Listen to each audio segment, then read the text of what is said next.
Bible Characters, Genesis Series 7, Part 1. Hamor.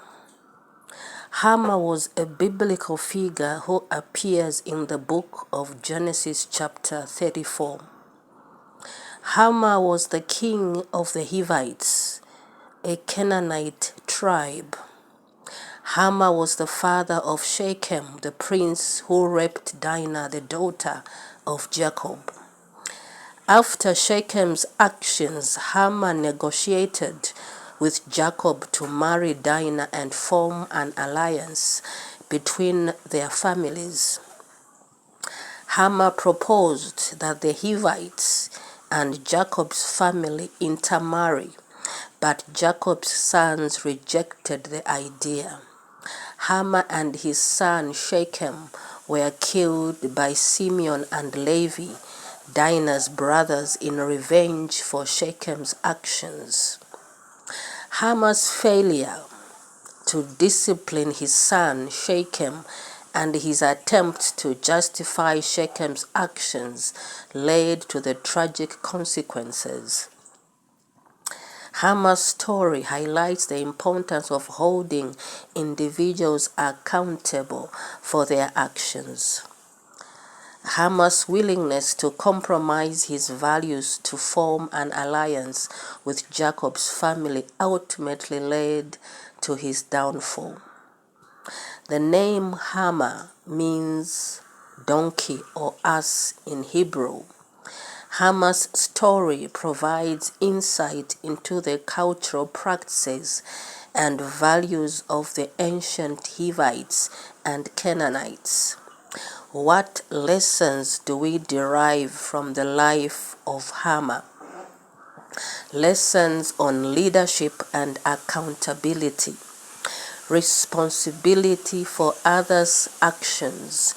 As a leader, Hamor was responsible for his son Shechem's actions, highlighting the importance of accountability. Consequences of poor leadership.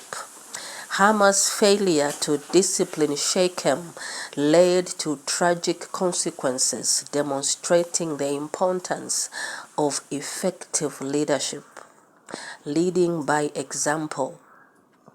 Hamor's actions and decisions set a poor example for his son, emphasizing the need for leaders to model good behavior. Lessons on morality and ethics. Compromising values lead to trouble. Hamor's willingness to compromise his values to form an alliance with Jacob's family ultimately led to his downfall. Importance of justice and fairness. Hamor's attempts to justify Shechem's actions and his own failure to seek justice demonstrate the importance of upholding justice and fairness. Dangers of relativism. Hamor's story highlights the dangers of moral relativism, where right and wrong are relative rather than absolute. Lessons on relationships and communication. Importance of communication. Hamor's failure to communicate effectively with Jacob and his sons led to misunderstandings and conflict.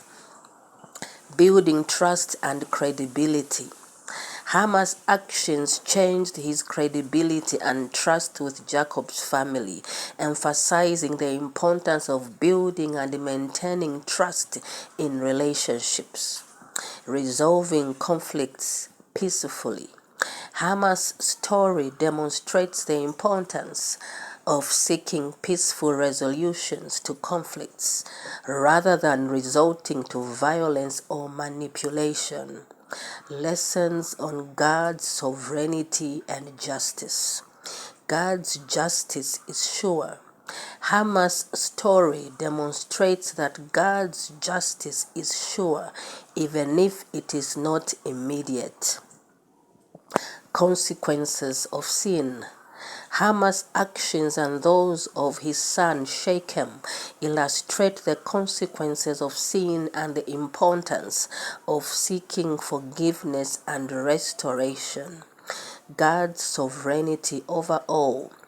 Hamar's life and circumstances demonstrate God's sovereignty over all people and events.